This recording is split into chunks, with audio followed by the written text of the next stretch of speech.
किस कवि को राष्ट्र कवि का सम्मान प्राप्त हुआ है?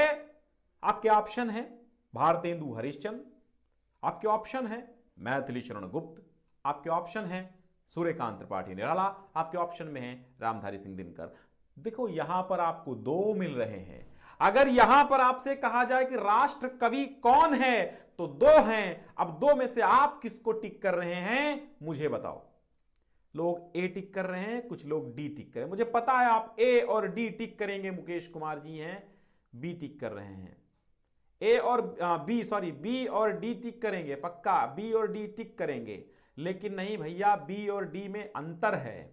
मैं बताऊं आपको, बताऊं, चलिए मैं देख लेता हूं पहले कमेंट वा। अच्छा कमेंट वा, ठीक है, बहुत अच्छे बहुत अच्छे गौरव सिंह जी। चलिए देखते हैं Gaurav Singh ji, B is the right answer. Maithili Sharan Gupt first राष्ट्र कवि हैं तो इनको प्राथमिकता देनी है।